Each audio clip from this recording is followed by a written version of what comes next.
Para muhibbin rahimakumullah, Al-Hadithur Rabi', hadis yang keempat dari 40 hadis Al-Arba'in Nawawiyah.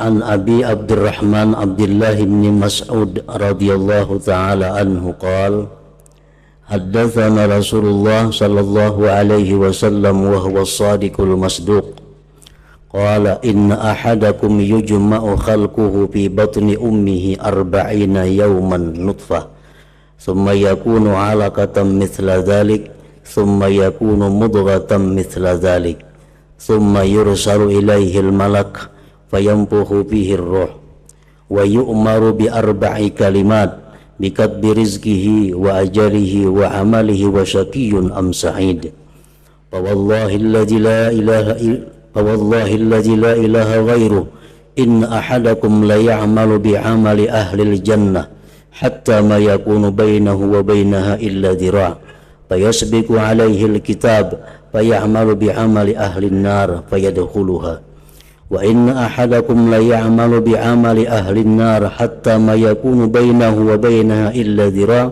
فيسبق عليه الكتاب fay'amal bi'amal ahli al-jannati fayadkhuluha. Rawahul Bukhari wa Muslim. Dari Abi Abdurrahman Abdullah bin Mas'ud, beliau berkata, telah menghadiskan kepada kami Rasulullah sallallahu alaihi wasallam. Beliau Rasulullah orang yang benar dan dibenarkan. Beliau bersabda, inna ahadakum yujma'u khalquhu fi batni ummihi 40 yawman nutfatan. Sesungguhnya salah seorang kamu dihimpunkan kejadiannya di dalam perut ibunya, dalam rahim ibunya 40 hari berupa nutfah, berupa sperma atau air mani.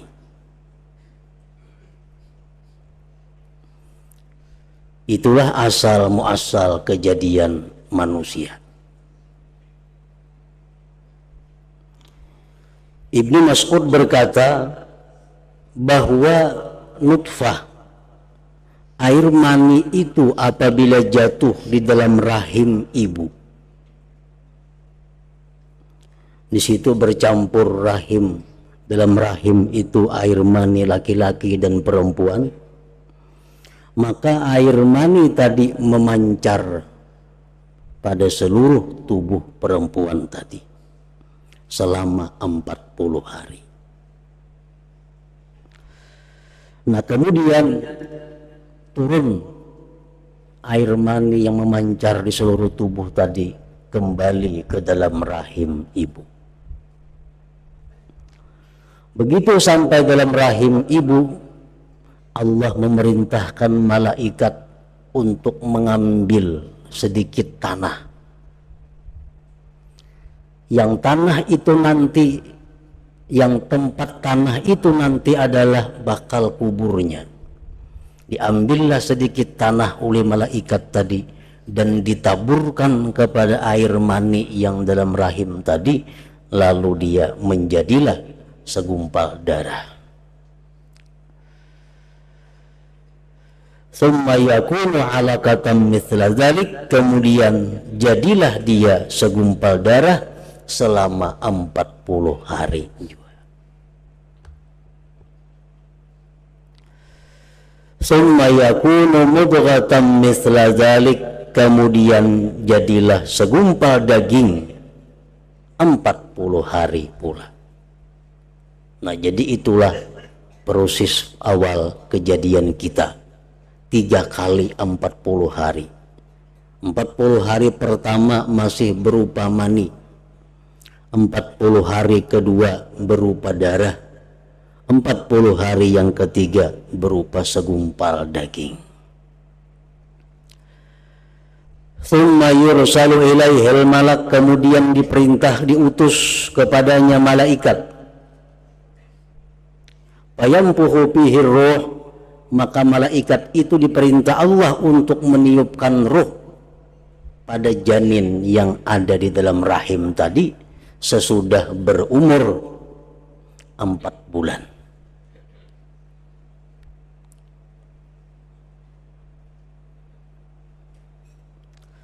Nah, maka mulai itulah si janin ini bergerak dan hidup di dalam rahim ibunya. Para muhibbin rahimakumullah, apa yang kita baca tadi banyak menimbulkan hikmah, banyak menimbulkan ilmu-ilmu, baik ilmu fikih ataupun ilmu tasawuf. Di dalam fikih contohnya, bagaimana kalau seseorang perempuan itu mengandung kemudian keguguran kandungannya, maka bagaimana ini kandungan diperlakukan. Nah, maka ahli fikih menjelaskan tergantung bagaimana bentuknya keguguran itu.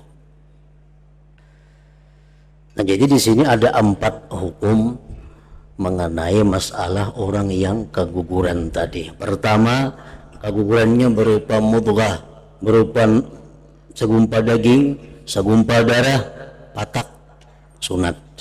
Ibarat dibuang aja, kada apa-apa. Yang kedua, bila mana keguguran itu sebelum 4 bulan, belum lagi umurnya 4 bulan ini dalam parut, tapi sudah berbentuk. Nah, 4 bulan, belum lagi umur 4 bulan, cuma sudah berbentuk. Itu dikafankan, dipatak, wajib. Yang ketiga, sesudah umur 4 bulan keguguran. Sesudah umur 4 bulan keguguran dan tidak ada tanda-tanda hidup.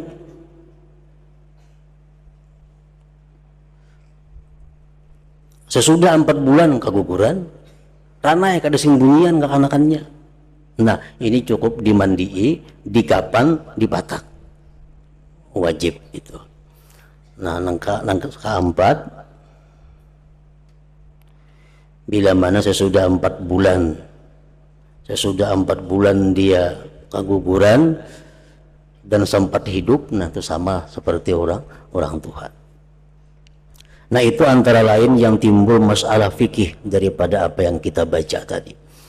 Kemudian di dalam masalah ilmu tasawuf pun ada mengambil dari ini hadis, yaitu di mana tadi dikisahkan kejadian manusia itu 40 hari, 40 hari, 40 hari. Artinya apa? Itu menunjukkan tahapan-tahapan untuk mencapai kesempurnaan. Nah, demikian pula di dalam menjalani jalan ma'rifat kepada Allah, itu pun diperlukan tahapan-tahapan sehingga dia bisa musyahadah kepada Allah subhanahu wa ta'ala. Itu adalah orang langsung bisa musyahadah kepada Allah kada kawa, mesti ada tahapan-tahapan yang dilaluinya sehingga sampai kepada musyahadah itu. Mulai daripada musyaratah dahulunya, lalu hanyar muraqabah, imbah muraqabah lalu muhasabah, habis muhasabah muaqabah, habis muaqabah itu ada mujahadah, habis mujahadah itu ada lagi muhadarah, habis muhadarah itu ada mukasyafah, hanyar bisa sampai kepada musyahadah. Nah, jadi kada kawa kita menjalani musyahadah kepada Allah langsung, kada kawa. Sebabnya apa? Mulai penciptaan diri kita pun ada tahapan-tahapan sebagaimana yang dikisahkan, dihadiskan oleh Rasulullah sallallahu alaihi wasallam tadi. Nah, kemudian lagi dari ilmu fikih, bagaimana hukumnya seseorang yang menggugurkan kandungannya. Ini pun diambil dari hadis ini juga. Kalau menggugurkan kandungan yang sudah hidup bayinya, itu jelas sudah dosa besar. Misal janin dalam perutnya sudah bergerak, sudah hidup, nah digugurkan, itu dosa besar. Kada ada khilafnya lagi ulama itu. Sepakat mereka mengatakan bahwa menggugurkan janin yang sudah hidup itu adalah termasuk pembunuhan. Sebagaimana diriwayatkan dalam sebuah hadis, an-nasikta ya'ti yawmal qiyamah yastaghithu wa yunadi annal madlum fayata'allaqu bi ummi wa yaqulu ya rabbi sal hadhi lima qataltani wa yaqulu Allah ta'ala lima qatalti wa qad haramtu qatlan nafsi bighairil haqq ya malaikati sallimuha li malik khazinin nar yahbisu fi jubbil ahzan fatughallu yaduha ila unukiha wa yulda'u tawqu wa silsilatu fihi wa tushabu ila nar fayarmiha malik fi jubbil ahzan. Bahwa anak nang digugurkan itu pada hari kiamat minta tolong dan berteriak, anal mazlum, akulah orang yang dizalim. Maka dia bergantung dengan ibunya dan berkata dia, hai Tuhanku, tanya ini perempuan kenapa dia bunuh aku. Allah berfirman, kenapa kamu bunuh dia wahai perempuan, padahal aku telah mengharamkan pembunuhan itu. Wahai malaikatku, serahkan ini perempuan kepada Malik penjaga api neraka, agar si Malik itu menahan ini perempuan di dalam neraka yang bernama Jubbil Ahzan. Maka dibelenggu tangan perempuan tadi ke lehernya dan diletakkan kalung dan rantai di lehernya dan disirit ke dalam api neraka yang bernama Jubbil Ahzan tadi. Jubbil Ahzan itu nama bagian daripada bagian neraka. Wa fihi narun wa siba wa zanabir wa hayyatun wa aqarib tanhasul mu'azzabin wa zabaniyatu bi aidihim hirabun min nar. Jubbul Ahzan itu adalah bagian dari neraka yang di dalamnya ada binatang buas, ada penyangat-penyangat, ada ular dari neraka, ada kala dari neraka yang menggigit orang-orang yang diazab di situ.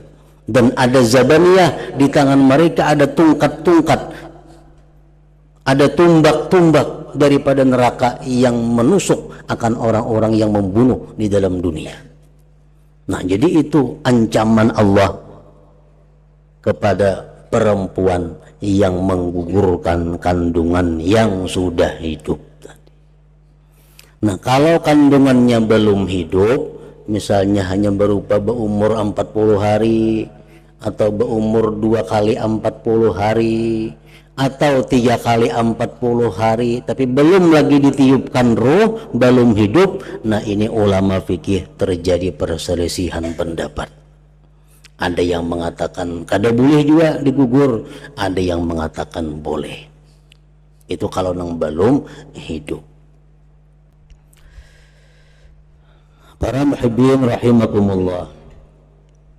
Nah, jadi malaikat datang pembawa roh itu meniupkan di ubun-ubunnya, lalu hiduplah si kanak-kanak bayi nang di dalam perut tadi.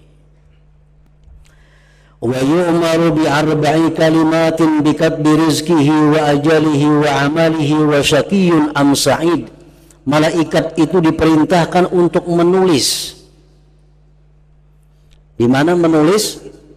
Para ulama mengatakan, sebagiannya ada yang mengatakan ditulis di antara dua matanya. Ditulis di situ apa? Rezekinya. Ini orang rezekinya banyak atau sedikit.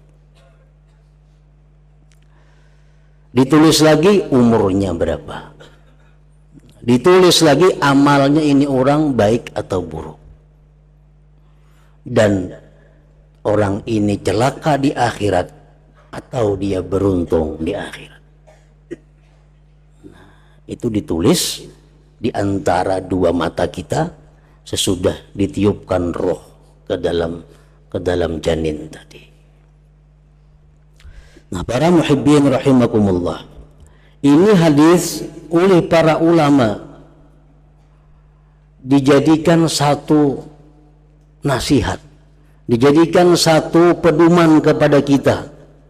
Pertama, ada mulham birrizik, tiada risau dengan rezeki.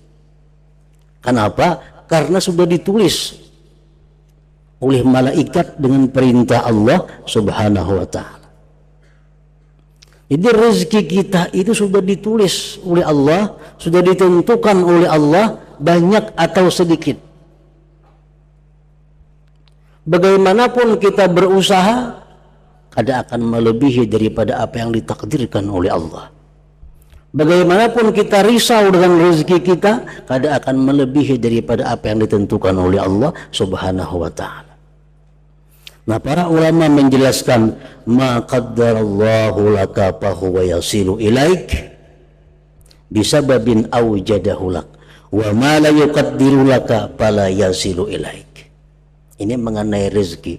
Sesuatu rezeki yang sudah ditakdirkan Allah kepada engkau pasti akan sampai kepada engkau, dan Allah akan menciptakan caranya untuk mendapatkan rezeki itu. Jadi kada perlu risau dengan rezeki.